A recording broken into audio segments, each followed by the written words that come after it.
How does one harmless night with my family, best friend in our bed, become the reason my husband erased himself from my life? Quietly, legally, and with every receipt I handed him. Why did I laugh at his boundaries, only to wake up alone and realize I'd made myself the villain in every room? Can you really call it cheating when you're just proving you matter? The photo was supposed to be innocent. Just me, Lysandra Vane, 34 and confident, lying in my king-sized bed next to my childhood best friend Max Corbett, both of us fully clothed, laughing at some stupid movie we'd been watching until 3 in the morning. The caption read, "Family not blood," with a heart emoji. I posted it without thinking twice. Seriously, Lise?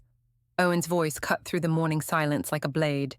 My husband stood in the doorway of our bedroom, still wearing yesterday's clothes, his usually neat brown hair disheveled. His green eyes, normally warm behind his wire-rimmed glasses, looked hollow. Max stretched beside me, his dark hair falling across his forehead in that effortlessly charming way that had made him popular since high school. "Morning, Owen. Hope you don't mind I crashed here. That storm last night was brutal." Owen's jaw tightened. "In our bed." "Come on, man. It's not like that." Max sat up, flashing that easy smile that usually disarmed everyone. "Liz and I are like family. Always have been." I rolled my eyes and reached for my phone, checking the likes on my post. Already 37, with comments pouring in. "Owen, you're being ridiculous.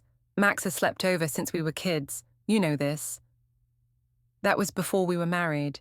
Owen's voice was quiet, controlled. "Before we had Isla. What does our daughter have to do with anything?" I swung my legs out of bed, suddenly irritated. "She's at my mum's for the weekend, remember? And nothing happened. We watched a movie and fell asleep. God, you make it sound like we were having an orgy." Max laughed, and I felt a flutter of satisfaction at his approval. "Owen, buddy, you're married to an amazing woman who trusts her friendships. That's rare these days." Owen stared at Max for a long moment, then at me. Something shifted in his expression. Not anger, but something colder, more final. "I'm going to make coffee." He turned and walked away, leaving Max and me alone. I felt vindicated, like I'd won some important battle. My phone buzzed with another notification. "He'll get over it," Max said, stretching again. "Some guys just can't handle confident women." I nodded, but something in Owen's tone nagged at me. In our 7 years of marriage, I'd never heard him sound so distant. Downstairs, I found Owen in the kitchen, methodically preparing his usual breakfast. 2 pieces of wheat toast, black coffee, a banana sliced precisely into 1/4-inch rounds. He'd always been methodical. It came with being a high school math teacher, but this morning felt different. Robotic. "Owen, come on. Talk to me." He didn't look up from his toast. "What would you like me to say?" "That you understand. That you trust me." I moved closer, trying to catch his eye. "Max is like a brother to me. You know that. Brothers don't usually share beds with married women." "Oh my God, are you serious right now? We fell asleep watching Netflix. That's it. You're acting like I cheated on you." Finally, Owen looked at me. "Did you?" The question hit me like a slap. "How can you even ask that?" "Because my wife posted a photo of herself in bed with another man, and when I express discomfort, she tells me I'm being ridiculous." Max appeared in the doorway, now wearing one of my old college t-shirts that barely fit his broader frame. "Everything okay down here?" "Perfect," I said, shooting Owen a pointed look. Owen was just leaving for his morning run. Owen's routine included a 5-mile run every Saturday at 8 a.m. He glanced at the clock, 7:45, then back at me.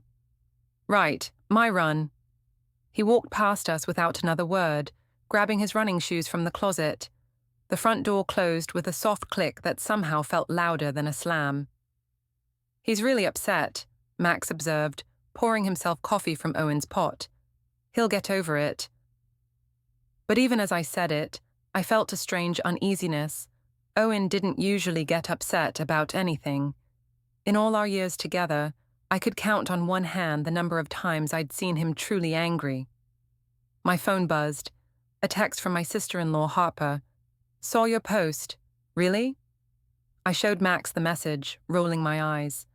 "Owen's sister. She's always been jealous of our relationship." "The family dynamics are intense," Max agreed. "Good thing you don't let them control you." Another text, this time from my friend Marina. "Girl, you're brave. Wish I had your confidence." I showed Max that one too, feeling better. See, some people get it. But as the morning wore on and Owen didn't return from his run, that uneasy feeling grew stronger. He was usually back by 9:30, showered and ready for weekend errands. By 10:15, I started checking the window. "Maybe he's cooling off," Max suggested. He'd made himself completely at home, making pancakes in my kitchen while scrolling through his phone. "Want to grab brunch somewhere? That new place downtown?" "Sure." I pushed down my worry. Owen was being dramatic. A few hours apart would help him gain perspective. I posted another photo, Max and me at the trendy cafe, mimosa glasses raised in a toast. Caption, "Saturday vibes with my chosen family." The likes poured in immediately, 43 in the first 10 minutes. Comments range from supportive, "You two are so cute," to curious, "Where's hubby?" to judgmental, "This is inappropriate." I deleted the negative comments and hearted the positive ones. It wasn't until we returned to my apartment at 3 p.m. that I realized something was wrong. Owen's car was in the parking garage, but the apartment felt empty. His running clothes were in the hamper, so he'd been back. But where was he now? "Owen," I called out. No answer. Max settled onto the couch, making himself comfortable. Maybe he went to his sister's place. I checked Owen's study, his sanctuary filled with math textbooks and student papers. His laptop was closed, his desk unusually tidy. Too tidy. I tried to remember if it had been this organized this morning, but couldn't. My phone rang. My mother, Rosa. "Darling, I saw your photos. Very modern of you." "Thanks, Mom." I could hear 7-year-old Isla chattering in the background. "How's my baby girl?" "She's fine." Asked why Daddy looked sad in the restaurant picture. "What restaurant picture?" I pulled the phone away from my ear and checked my social media. Someone had tagged me in a photo from last night, Max and me at dinner, Owen visible in the background at another table. I'd forgotten he'd been there, meeting with a colleague. In the photo, his face was turned toward our table, his expression unreadable. "Mum, I have to go. Kiss Isla for me." I hung up and stared at the photo. When had this been taken? And why did Owen look so hollow? Max appeared behind me, looking over my shoulder. "That's not a great angle of him." "He didn't even come over to say hi," I murmured, remembering now. Owen had been at the restaurant with Jim Fletcher, another teacher. I'd waved, but Owen had just nodded and turned back to his conversation. "Probably didn't want to interrupt our evening," Max said reasonably, but something about that explanation felt wrong. Owen always came over to say hello. Always. At 6 p.m., Owen returned. He walked through the front door carrying a bag from the hardware store, his face expressionless. "Where were you?" I asked. "Errands." He headed toward his study without stopping. "Owen, we need to talk about this morning." He paused, his hand on the study door. "What about it?" "You're being cold. And weird. It's making me uncomfortable." He turned slowly. "I'm making you uncomfortable?" "Yes. This silent treatment isn't like you." Owen studied my face for a long moment. "You're right, it's not." He disappeared into his study, and I heard the click of a lock being installed. A lock. On his study door. Max whistled low. That's passive-aggressive, but I wasn't so sure it was passive anymore. Monday morning brought a new kind of tension. Owen left for work at his usual time, 6:45 a.m., but he didn't kiss me goodbye. He hadn't done that since our second date, 8 years ago. I tried to shake off the uneasiness as I got ready for my job at the Riverside Community Foundation. As an events coordinator, I was used to managing difficult personalities and smoothing over conflicts. This thing with Owen would blow over. My phone buzzed with a text from Max. "Coffee before work. Need to debrief the weekend drama." I hesitated for just a moment, then replied, "Meet you at Grind in 20. At the coffee shop, Max was already waiting, looking perfectly put together in his marketing consultant uniform, expensive jeans and a button-down that cost more than most people's rent. He stood up when he saw me, pulling me into a hug that lasted just a beat too long. "How are you holding up?" he asked as we settled into a corner booth. "I'm fine. Owen's the one with the problem." "Have you talked to him since yesterday?" I shook my head. He locked himself in his study all evening, literally locked it, installed a deadbolt. Max's eyebrows shot up. "Seriously? That's intense." "Right. I mean, what does he think I'm going to do, steal his grade books?" But even as I joked, I couldn't shake the image of Owen's face when he'd turned that lock. There had been something final about it. "Maybe he's just processing," Max suggested. "Some people need space to work through their feelings." Or maybe he's being dramatic because he knows he's wrong. I pulled out my phone and showed Max the comments on my weekend posts. "Look at all the support I'm getting. People understand that friendship doesn't have to be limited by outdated relationship rules." Max scrolled through the comments, nodding approvingly. "You're inspiring people to be more open in their relationships. That's beautiful." I felt a warm glow of validation. This was why Max and I had stayed friends for so long. He understood me in ways Owen sometimes didn't. At work, I threw myself into planning the foundation's upcoming gala. But by lunch, it was clear that my weekend drama had followed me to the office. "Lysandra, can I see you for a moment?" Priya Patel, my supervisor, appeared at my cubicle with an expression I couldn't quite read. In her office, Priya closed the door and sat behind her desk. "I need to address something that's come to my attention." My stomach tightened. "Okay." "Some staff members have expressed concerns about your social media presence." "My social media?" "Specifically, photos that might be misinterpreted by donors and community members." I felt heat rise in my cheeks. "Are you referring to pictures with my best friend?" "I'm referring to pictures of you in bed with a man who isn't your husband, posted publicly with our organization tagged in your profile. Max is like family to me. We've been friends since childhood. There's nothing inappropriate about our friendship." Priya sighed. "Lysandra, I'm not questioning your friendship. I'm concerned about optics. The foundation depends on community trust, and some of our major donors are traditional in their values. So I'm supposed to hide my friendships because some old-fashioned donors might clutch their pearls?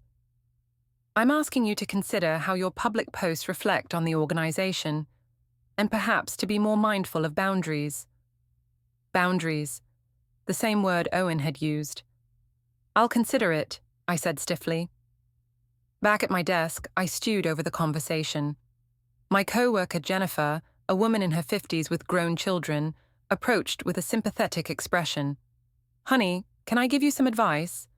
"I'm listening." "Men and women can absolutely be friends, but sharing a bed with someone who isn't your spouse, that crosses a line for most people. We didn't do anything wrong.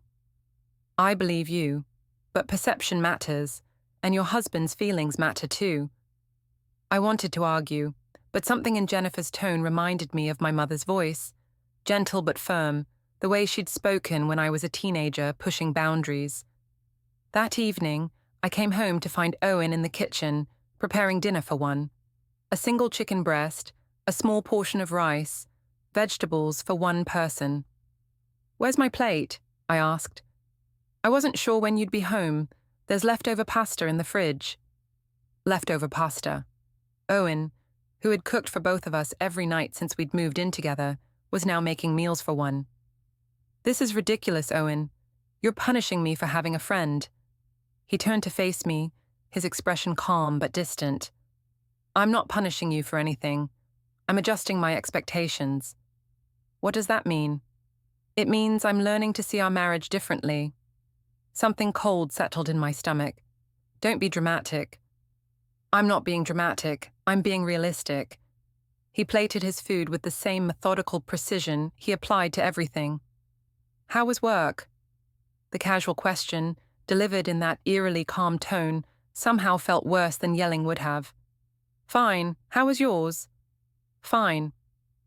We ate in silence, Owen at the kitchen table, me standing at the counter with my reheated pasta. The distance between us felt oceanic. After dinner, Owen retreated to his locked study. I could hear him moving around in there, but when I knocked, he didn't answer. Frustrated, I called Max. He's giving me the silent treatment, I complained. It's like living with a ghost. That's manipulative, Max said immediately. He's trying to control you through emotional withdrawal. Right? Thank you for seeing it. Want me to come over? We could watch something. Take your mind off it. I hesitated. After this morning's conversation with Priya and Jennifer's comments, having Max over seemed complicated. Maybe not tonight, but thank you. Of course. Text me if you change your mind. After hanging up, I sat on the couch scrolling through social media. My weekend posts had generated hundreds of interactions, but I found myself focusing on the negative comments I'd deleted. Words like inappropriate and disrespectful and how would she feel if her husband did this? I pushed the thoughts away and posted a new photo, a selfie with the caption, "Sometimes the people closest to you are the ones who try to dim your light. Grateful for friends who celebrate my authenticity." The likes started immediately, along with supportive comments from friends who understood what I was going through. But as I got ready for bed alone, Owen was apparently sleeping in the guest room. I couldn't shake Jennifer's words.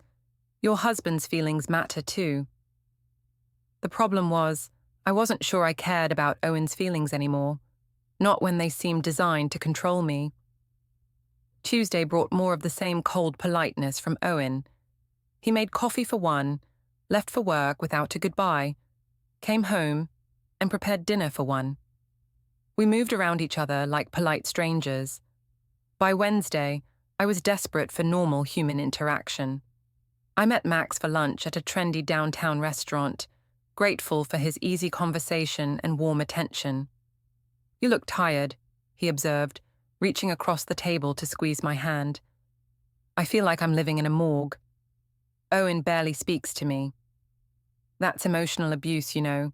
The silent treatment is a form of control. I'd never thought of it that way, but it made sense. What do you think I should do? Live your life. Don't let his insecurity dictate your friendships. As we talked, I felt lighter than I had in days. Max understood me. He supported my independence. He didn't try to control who I spent time with or how I expressed myself. When he suggested we take a selfie, I didn't hesitate. We leaned close together, his arm around my shoulders, both of us smiling genuinely for the first time in days. I posted it immediately with the caption, "Lunch with my person, Hach chosen family, Nash grateful." The response was immediate and divided. Supportive friends hearted and commented with fire emojis. But there were other responses too.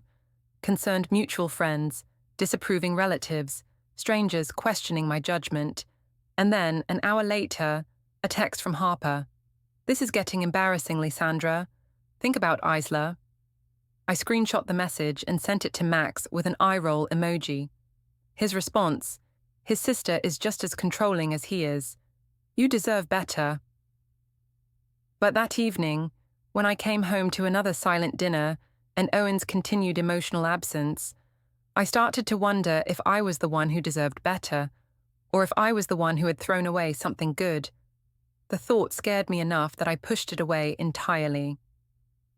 Friday night was my parents' monthly family dinner, a tradition that had continued even after I'd gotten married. Usually, Owen and I arrived together, presented a united front, played the happy couple for my extended family. This time, I wasn't sure he'd even show up. I was getting ready when Owen emerged from the guest bedroom, wearing his good khakis and a button-down shirt. "You're coming?" I asked, surprised. "Your mother invited me. I wouldn't want to be rude." His tone was perfectly polite, which somehow made it worse than anger would have been.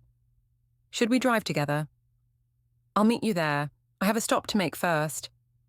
Another stop. Another piece of our routine dismantled with surgical precision. I arrived at Zlako's, my family's favorite Serbian restaurant, to find the usual crowd already assembled. My parents, Rosa and Dusan, my cousin Milica with her husband, my aunt and uncle, and various family friends who'd become honorary relatives over the years. The long table in the back room buzzed with conversation in a mixture of English and Serbian. "Lysandra," my mother stood up to embrace me, then looked over my shoulder. "Where's Owen?" "He'll be here soon. Had to stop somewhere first." Max appeared at my elbow, having arrived just after me. I'd invited him earlier in the week, back when having him around felt natural and uncomplicated. "Max." My mother lit up. She'd always had a soft spot for him, remembering the shy boy who'd spent countless afternoons at our house. It's been too long. As we settled into our seats, I noticed the subtle shift in energy. My cousin Milica raised an eyebrow at Max's presence. My uncle Marco, a traditional man who'd emigrated from Serbia in the 80s, looked confused. "Where is Owen?" my father asked in his careful English. "He's coming, Dad. Relax." Max slid into the seat next to mine, close enough that our shoulders touched. Under normal circumstances, this would have felt natural. Tonight, with my family's eyes on us, it felt charged. Owen arrived 20 minutes later, apologizing quietly to my mother for his lateness. He took the only remaining seat, directly across from Max and me, and accepted a beer from my father. "How is school going?" my mother asked Owen, falling back on safe conversation. "Good. The kids are preparing for state testing." "And Isla, how is our little princess?" "She's wonderful, smart, funny, kind." Owen's face softened when he talked about our daughter. "She's been asking a lot of questions lately." "What kind of questions?" I asked. Owen looked directly at me for the first time all evening. "About families, about what makes people stay together." The table fell silent for a moment. My mother glanced between Owen and me, her expression troubled. "Children are so perceptive," my aunt offered diplomatically. Max leaned closer to me, his voice low enough that only I could hear. "He's trying to make you look bad in front of your family." I felt a flash of anger. Owen was the one being cold and distant, but somehow I was the villain. "So, Max," my cousin Milica said loudly, "are you seeing anyone special these days?" Max smiled that charming smile. "I'm focusing on my friendships right now. Quality relationships matter more than status, you know?" He glanced at me meaningfully, and I felt a warm flutter of connection. "That's beautiful," my mother said approvingly. "Friendship is the foundation of all good relationships." "Exactly." Max's hand found mine under the table, a gesture of support that felt both innocent and intimate. Liz and I have always understood that. Owen's jaw tightened almost imperceptibly. "How long have you two been friends?" my uncle asked. "Since we were kids," I answered. "Max knows me better than almost anyone." "Better than your husband?" The question came from Harper, who had just arrived with her boyfriend James. Owen's sister looked stunning as always, her dark hair perfectly styled, her expression sharp. The table fell silent again. "Different kind of knowing," I said carefully. Harper took the empty seat next to Owen, her presence immediately shifting the dynamic. She and Owen had always been close, and I could feel her protective energy radiating toward her brother. "How interesting," Harper said, her tone light but pointed. "I've always thought marriage was about being known completely by one person." "That's a very traditional view," Max replied smoothly. "Modern relationships are more evolved than that." "Evolved?" Harper repeated the word like it tasted bitter. "Is that what we're calling it?" "Harper," Owen said quietly. "No, I'm curious." Harper's dark eyes fixed on Max. What exactly makes a relationship evolved? Max didn't back down. Trust, freedom, not trying to control your partner's friendships out of insecurity. The accusation hung in the air like smoke. My father shifted uncomfortably. My mother looked stricken. Insecurity, Harper repeated. Interesting diagnosis from someone who's never been married. I don't need to be married to recognize emotional manipulation, Max shot back. Owen set down his beer with deliberate calm. That's enough. But Harper wasn't finished. Is it manipulation to expect your spouse to respect boundaries, to prioritize their marriage over outside friendships? It is when those boundaries are based on jealousy and control, I said, finally finding my voice. My mother made a small sound of distress. Please, this is family dinner. Exactly, Harper said. Family dinner. So maybe we should talk about what family actually means.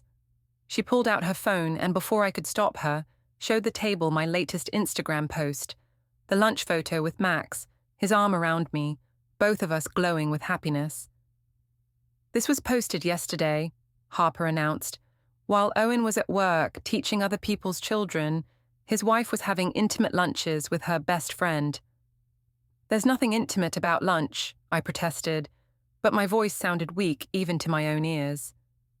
The caption says lunch with my person, Harper read aloud. #chosen family. Tell me, Lysandra, what does that make Owen? Unchosen family? The question hit like a physical blow. Around the table, my relatives looked uncomfortable, embarrassed, confused. You're twisting everything, I said. Am I? Because from where I'm sitting, it looks like you're publicly humiliating your husband and calling it friendship. Owen placed a gentle hand on his sister's arm. Harper, stop. Why should I stop? Someone needs to say it. Harper's voice rose slightly. You're a good man, Owen. You deserve better than this. Then what? I demanded. Then a wife who posts pictures of herself in bed with other men.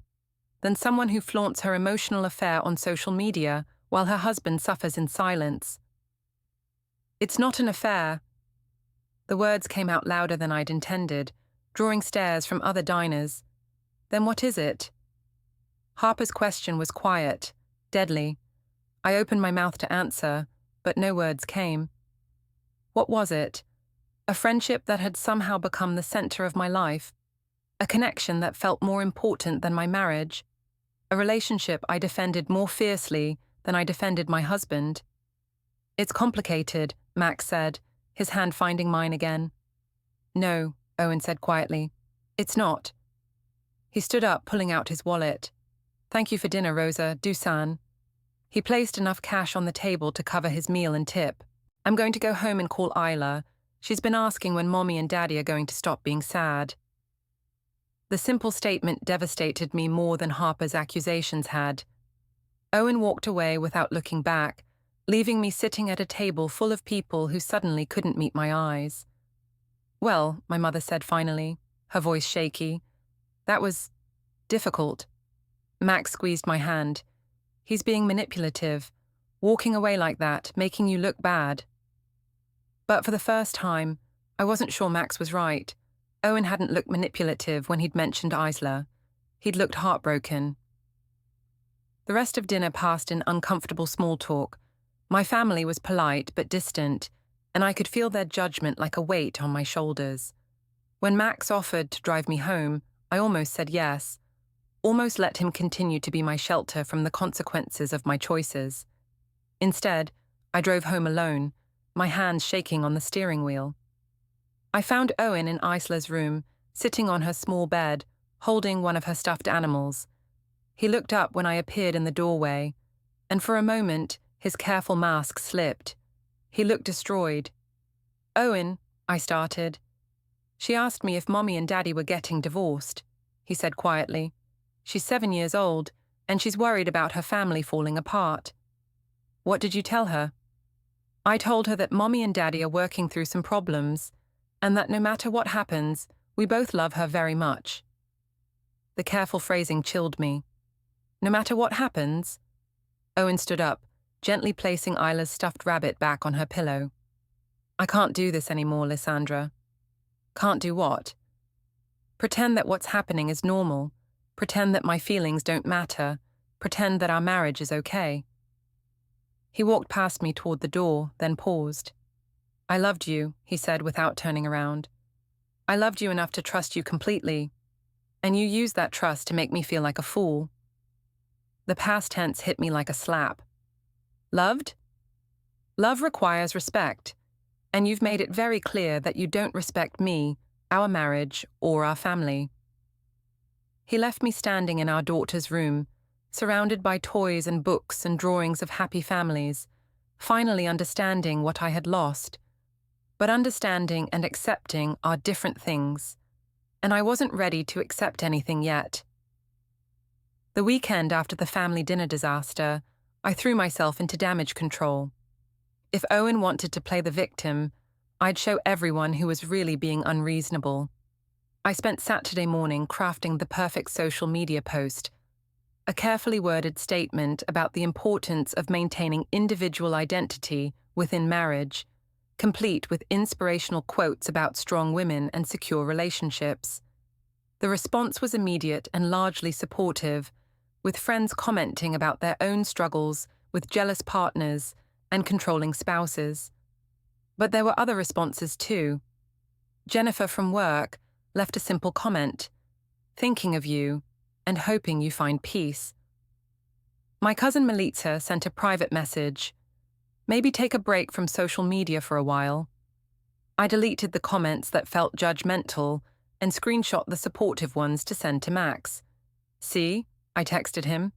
I'm not crazy. People understand. His response came quickly. You're inspiring other women to stand up for themselves. That's powerful. Monday morning brought an unexpected visitor to my office.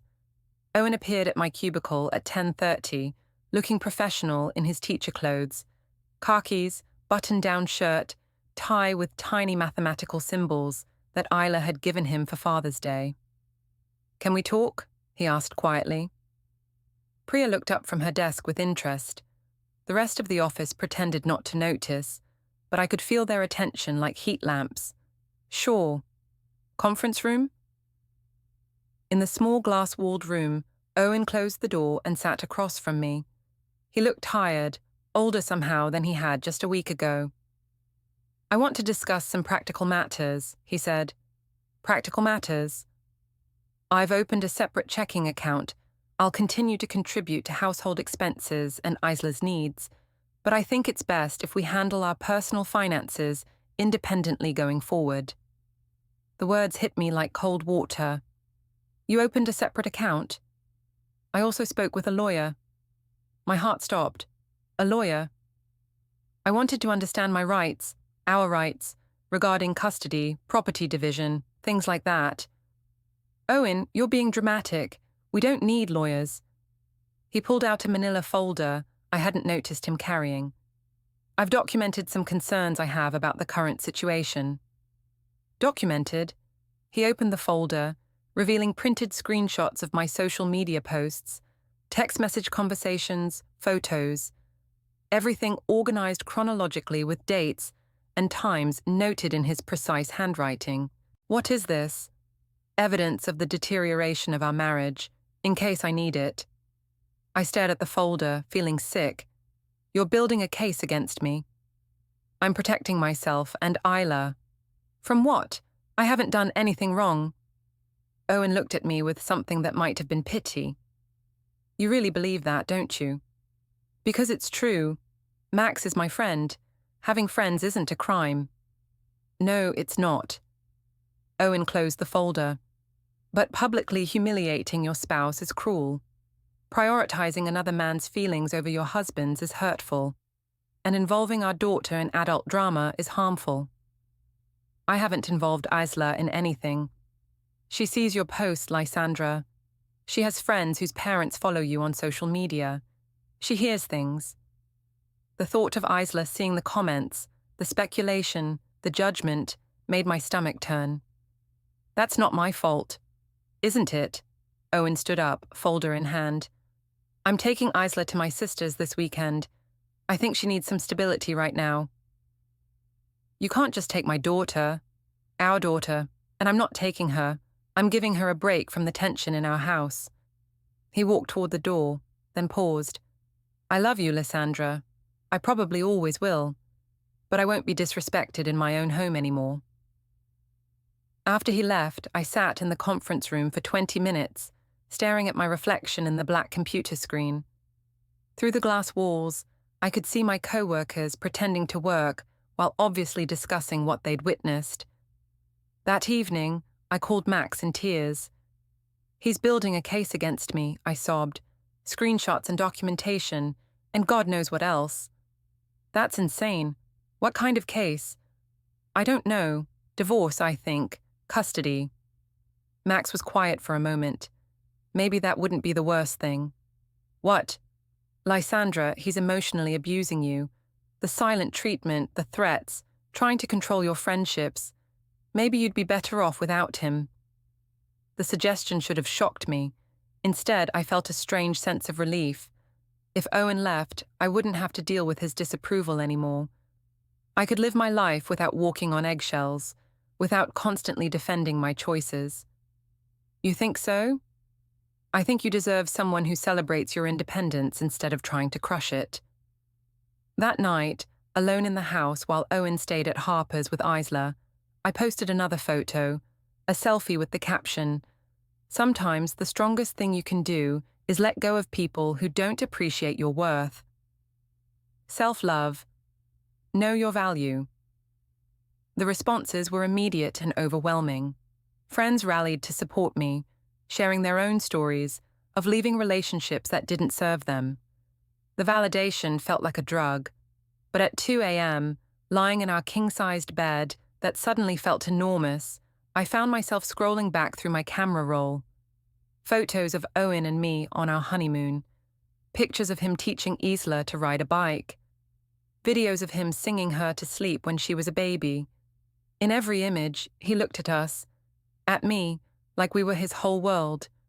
I pushed the phone away and tried to sleep, but the images lingered. When had I stopped being someone worth looking at that way? Tuesday brought news that made everything worse. Priya called me into her office first thing in the morning. "I've received several calls from board members," she said without preamble. "About what?" "About your social media presence. Specifically, about the impact it might have on our upcoming gala." The Foundation's annual gala was my biggest project of the year. I'd been planning it for months, coordinating with donors, managing vendors, handling every detail. What kind of impact? 3 major donors have expressed concerns about being associated with controversy. Controversy? I haven't done anything controversial. Priya sighed. Lysandra, I'm not judging your personal life, but when the Foundation's event coordinator is publicly discussing marital problems and posting intimate photos with men who aren't her husband, it reflects on our organization. Those aren't intimate photos. Max is my friend. I understand that, but perception matters, and right now, the perception is damaging our reputation. So what are you saying? I'm saying you need to take a step back from social media until this situation resolves itself, and I'm reassigning the gala to Jennifer. The blow was devastating. The gala was my project, my chance to prove my value to the organization. You can't do that. I can, and I am. You'll remain on the team, but Jennifer will take the lead. I left Priya's office in a daze. Jennifer, the same woman who'd gently warned me about boundaries, was now taking over my biggest project because I'd refused to listen. At lunch, Max tried to comfort me. "They're discriminating against you because you're a strong woman who won't be controlled." "Maybe," I said, but the explanation felt hollow. "Or maybe I've made some mistakes." "Don't let them gaslight you. You haven't done anything wrong."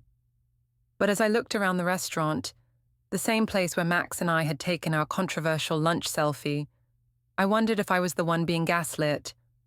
Not by Owen or my co-workers or my family, but by Max. By the constant validation that told me I was always right, always justified, always the victim. That evening, Owen returned home with Isla. Our daughter ran to me with her usual enthusiasm. chattering about her weekend with Aunt Harper and Uncle James. "We went to the zoo, and Aunt Harper taught me to braid my hair, and Uncle James showed me card tricks." "That sounds wonderful, baby." But as Isla talked, I noticed her looking back and forth between Owen and me, her 7-year-old brain clearly processing the tension in the room. "Are you and Daddy still sad?" she asked quietly. "We're working through some grown-up problems," I said, echoing Owen's words from the restaurant. "Is it because of Uncle Max?" The question stopped me cold. "What do you mean?" "Some kids at school said Uncle Max is your boyfriend now instead of Daddy." I felt the blood drain from my face. Owen's expression was carefully neutral, but I could see the pain in his eyes. "Uncle Max is just my friend, baby, like he's always been. But you have sleepovers with him now, and you take pictures together like boyfriends and girlfriends do." Out of the mouths of babes, if a 7-year-old could see what I'd been denying, what did that say about my justifications? "It's complicated, Isla." "I don't like complicated," she said firmly. "I want our family to be happy again." That night, after Isla was asleep, I found Owen in the kitchen, grading papers at the table. "We need to talk about what Isla said." He didn't look up from his work. "What about it?" "She thinks Max is my boyfriend." "Can you blame her?" "Yes, I can blame her. She's 7. She doesn't understand adult relationships." Owen finally looked up. "What's to understand? You spend more time with him than with me. You defend him more than you defend me. You post pictures with him that you haven't posted with me in months. That's not—" I started, then stopped. When was the last time I'd posted a photo of Owen and me together? When was the last time I'd defended him to anyone? "It doesn't matter anymore," Owen said quietly. "I've made my decision." "What decision?" "I'm filing for divorce next week." The words hit me like a physical blow. "Owen, no. I've tried to save this marriage. I've tried to communicate my feelings, to set boundaries, to work through this. But you've made it clear that Max's opinion matters more than mine. That your social media image matters more than our family." "That's not true." "Isn't it? When was the last time you asked how I was feeling? When was the last time you considered my perspective on anything?" I opened my mouth to answer, then realized I couldn't remember. "I won't live like this anymore," Owen continued, "and I won't let Isla grow up thinking this is what marriage looks like." He gathered his papers and stood up. "I'll be sleeping in the guest room until I can find an apartment. We'll need to tell Isla together, but I want to wait until I have a custody proposal from my lawyer." "Owen, please, we can work this out." He paused at the kitchen doorway. "Can we? Are you willing to cut contact with Max? Delete your social media accounts? Go to marriage counseling?" The questions hung in the air like challenges, and in that moment I realized that the answer to all of them was no. I wasn't willing to give up Max, or my online validation, or my sense of independence, which meant I wasn't willing to save my marriage. Owen saw the answer in my face. "That's what I thought." He left me sitting at the kitchen table, surrounded by the wreckage of everything I'd convinced myself I was fighting for. The next 3 weeks passed in a strange kind of limbo. Owen moved through the house like a polite ghost, maintaining his routines, but existing in a completely separate sphere from mine. He cooked for himself, cleaned up after himself, and interacted with me only when necessary for Isla's sake. I threw myself into my friendship with Max, meeting him for coffee every morning, lunch twice a week, and dinners whenever Owen was working late or at Harper's. If Owen wanted to treat me like a stranger, I'd find my emotional support elsewhere. "You're glowing," Max observed over drinks at the rooftop bar downtown. It was a Thursday evening, and the city sparkled below us like scattered diamonds. "Freedom suits you." I smiled, feeling sophisticated and independent with my craft cocktail and city view. "I feel like myself again." The real you was always amazing. Owen just couldn't handle it. Max raised his glass in a toast. "To new beginnings." I clinked my glass against his, feeling a thrill of possibility.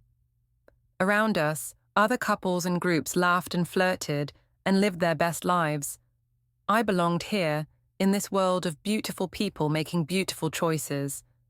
I posted a photo of our toast, the city lights twinkling behind us. Caption: sometimes you have to lose yourself to find yourself again. Now your new chapter and tan grateful. The likes poured in immediately. Comments from friends celebrating my apparent liberation, encouraging me to live my truth and choose happiness. I felt validated, supported, loved by people who truly understood me. But when I got home at 11 p.m., I found Owen sitting at the kitchen table with a stack of papers spread in front of him. "Where's Isla?" I asked. "Asleep. She waited for you until 9:30. Guilt twisted in my stomach. I didn't realize it was so late. Clearly, Owen gathered the papers into a neat pile. In the brief moment before he closed the folder, I glimpsed official-looking documents with letterheads and legal language. "What are those?" "Divorce papers. I'm filing tomorrow." The casual delivery of such devastating news left me speechless. "I've proposed joint custody with a week-on, week-off schedule," Owen continued. "I think that's fairest for Isla." "Joint custody?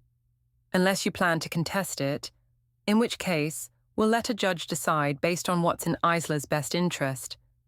The threat was delivered in Owen's usual calm tone, but I heard the steel underneath. He'd been building his case for weeks, documenting everything while I'd been posting selfies and collecting likes. "I would never keep Isla from you." "Good. Then we shouldn't have any problems." He stood up, papers in hand. "I'll tell her this weekend. I think it's better coming from both of us, but if you're not available, I'll handle it myself." The implication was clear. If I was off with Max, Owen would manage our daughter's devastation alone. "I'll be here." Good. That night, I lay in bed scrolling through the comments on my rooftop photo. The validation that had felt so intoxicating a few hours earlier now seemed hollow. These people didn't know Owen, didn't know our family, didn't know what we were about to lose. But I pushed the doubts away. Owen was the one choosing to end our marriage. I was just living my life. Friday morning brought an unexpected text from my mother. "Can you come for coffee?" "Just us." I found Rosa at her favorite cafe, the one where she'd been meeting friends for 20 years. She looked tired, older than her 59 years. "How are you, darling?" "I'm fine, Mom. Better than fine, actually." Rosa stirred her coffee slowly. "Your father and I are worried about you." "Why?" "Because you're destroying your family, and you seem happy about it." The blunt statement hit me like cold water. "I'm not destroying anything. Owen is the one filing for divorce. After you spent months humiliating him publicly." "I haven't humiliated anyone. I've been living authentically." Rosa sighed. "Lysandra, I raised you to be strong and independent, but I also raised you to be kind and loyal. What you're doing to Owen, it's not kind." "What about what he's doing to me? The silent treatment, the threats, the emotional manipulation." "What threats?" I realized I couldn't articulate any actual threats Owen had made. He'd been cold, distant, hurt, but never threatening. "He's trying to control me." "Is he? Or is he trying to save his marriage?" Rosa reached across the table and took my hand. "I've watched Owen love you for 8 years. I've seen him support your career, encourage your friendships, celebrate your successes. He's a good man, and good men are rare." "If he's so good, why is he giving up on us?" "Because you've given him no choice. You've made it clear that Max matters more than your marriage." "Max is my friend." "Friends don't come before family, darling, and they don't share beds with married women." The conversation continued for another hour, but I barely heard it. My mother's disappointment felt like a weight on my chest, making it hard to breathe. That evening, Max and I attended a charity auction downtown. It was a glittering affair, the kind of event I'd always loved, full of successful people making important connections. Max looked handsome in his expensive suit, and I felt elegant in a dress I'd bought specifically for the occasion. "You look stunning," he murmured as we found our seats. "Thank you. So do you." Throughout the evening, Max was attentive and charming, introducing me to his colleagues as his dearest friend and making sure I felt included in every conversation. When the photographer asked for a picture, Max pulled me close, his hand resting on my lower back in a gesture that felt both protective and possessive.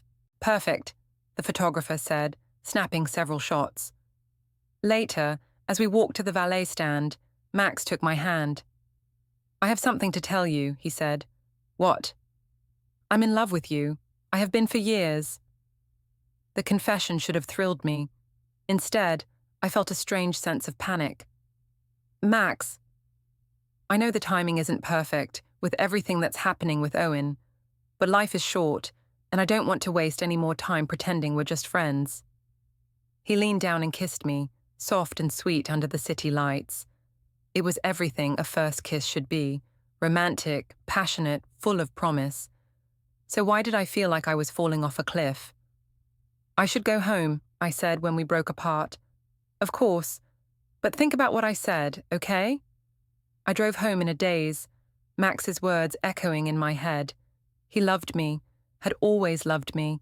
Everything Owen had suspected, everything I'd denied, was true. But I hadn't known. Had I? At home, I found Owen in his study, door open for the first time in weeks. He was sitting at his desk, looking at something on his laptop screen. "How was your evening?" he asked without looking up. "Fine." I hesitated in the doorway. "What are you doing?" "Looking at apartments." The casual statement hit me harder than I'd expected. "Find anything good?" "A few possibilities. I want to be moved out before we tell Isla, so she can see that I'm settled and stable." "That's thoughtful." Owen finally looked at me. "You look beautiful." "Special occasion?" "Charity auction." "With Max?" "Yes." He nodded, as if confirming something he'd already known. "How is he?" The question was so normal, so polite, that for a moment I forgot we were getting divorced. "He's good. He told me something tonight." "Oh?" "He said he's in love with me." Owen's face didn't change, but something shifted in his eyes. "Are you surprised?" "Yes, no, I don't know." "Are you in love with him?" The question hung between us like a bridge I was afraid to cross. "I don't know," I said finally. Owen nodded again, then turned back to his laptop. "Well, I guess you'll have time to figure it out." That night, I lay in bed staring at the ceiling, thinking about Max's kiss, and Owen's calm acceptance, and the charity auction photos that were probably already being posted online. Tomorrow, Owen would file divorce papers that would make everything official and irreversible. I should have felt excited about the possibilities ahead. Instead, I felt like I was standing at the edge of an abyss, about to lose everything I'd once held dear. But it was too late to turn back now. Wasn't it? Saturday morning dawned grey and drizzly, matching my mood as I sat at the kitchen table with my coffee, scrolling through the photos from last night's charity auction. There we were, Max and me, looking like the perfect couple, his hand on my waist, both of us smiling radiantly at the camera. The comments were already pouring in. "You two are so cute together." "Finally going public." "Your happiness is beautiful." But there were other comments too, ones I couldn't delete fast enough. "What about your husband?" "This is disgusting." "Think about your daughter." Owen appeared in the kitchen at exactly 7 a.m., his usual weekend wake-up time. He poured coffee into his travel mug, grabbed his keys, and headed for the door. "Where are you going?" I asked. "To file the papers. The courthouse opens at 8. "Owen, wait." He paused, his hand on the doorknob. "We need to talk about this. Really talk." "What's left to say?" "Everything. We can't just throw away 8 years of marriage without trying to fix this." Owen turned to face me, and for a moment his careful composure cracked. "I've been trying to fix this for weeks, Lysandra. I tried talking to you, setting boundaries, asking for basic respect. You responded by posting more photos with Max and telling everyone I was controlling and insecure. I never said you were controlling." You didn't have to say it directly. Your post made it clear. He pulled out his phone and scrolled to my social media. Quote, sometimes the people closest to you are the ones who try to dim your light. Posted the day after I asked you to consider my feelings about Max. That wasn't about you, wasn't it? Quote, strong women threaten weak men. Posted after our family dinner. Quote, you can't pour from an empty cup. Prioritize relationships that fill you up. Posted the day I moved to the guest room. Hearing my own words read back to me in Owen's quiet voice, I realized how they must have sounded to him. Like a public humiliation campaign designed to paint him as the villain in our story. I was just expressing my feelings. To everyone except me. Owen put his phone away. You know what hurts the most? I would have done anything to save our marriage. Anything except stand by while you had an emotional affair and called it friendship. It's not an affair. Max told you he loves you last night, didn't he? I stared at him, shocked. How did you? Because I know you, Lysandra, and I know him. I've been watching this build for months, hoping you'd realize what was happening and choose our family instead. I never cheated on you. Didn't you? You shared our bed with another man. You prioritized his feelings over mine. You turned to him for emotional support instead of me. You posted intimate photos with him while barely acknowledging your husband's existence. If that's not cheating, it's close enough. The accusations hung in the air between us like smoke. I wanted to deny them, to argue, to defend myself. But sitting there in my kitchen, looking at the man I'd once loved enough to marry, I couldn't find the words.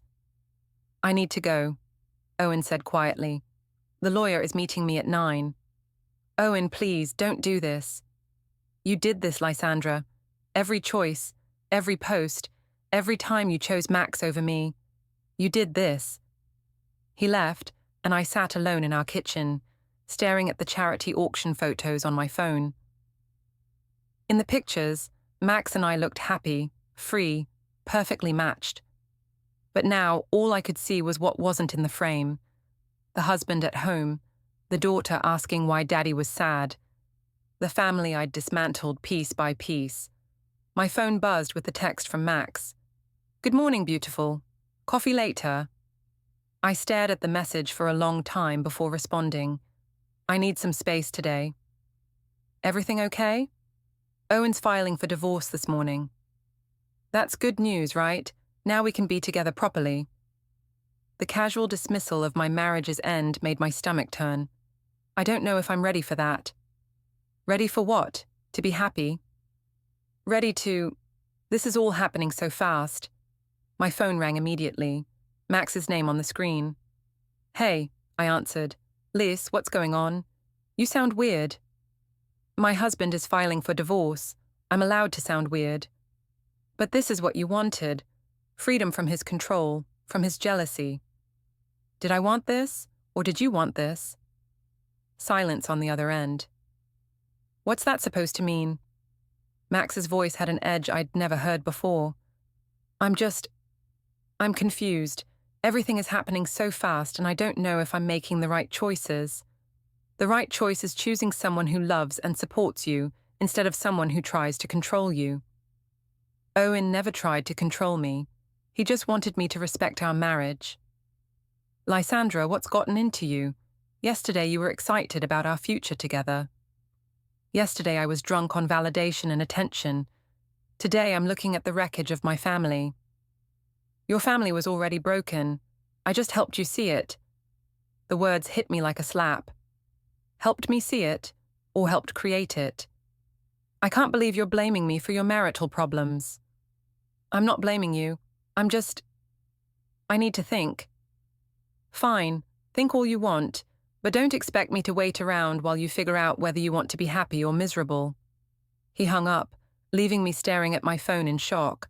In all our years of friendship, Max had never spoken to me that way. The charm, the support, the understanding. It had all evaporated the moment I'd questioned his role in my life. I spent the morning cleaning the house obsessively, trying to process what had just happened. By noon, I was exhausted, and no closer to understanding how my life had fallen apart so completely. The front door opened, and Owen returned, looking drained but somehow lighter. "It's done," he said simply. "How do you feel?" "Sad, relieved, terrified." He sat down across from me at the kitchen table. "How do you feel?" "Like I've made a terrible mistake." Owen studied my face. "Which mistake?" "All of them. Max, the posts, the way I treated you, the way I treated us. Lysandra." He hung up on me this morning. When I said I needed time to think, he got angry and hung up on me. I laughed bitterly. 8 years of marriage and you've never hung up on me, but my best friend can't handle one conversation where I don't agree with him completely. Owen was quiet for a long moment. "What are you saying?" "I'm saying I think I've been an idiot, a selfish, stupid idiot who destroyed her marriage for someone who doesn't actually care about her." "Max cares about you. Does he? Or does he care about winning? About proving he could take me away from you?" The question hung in the air between us.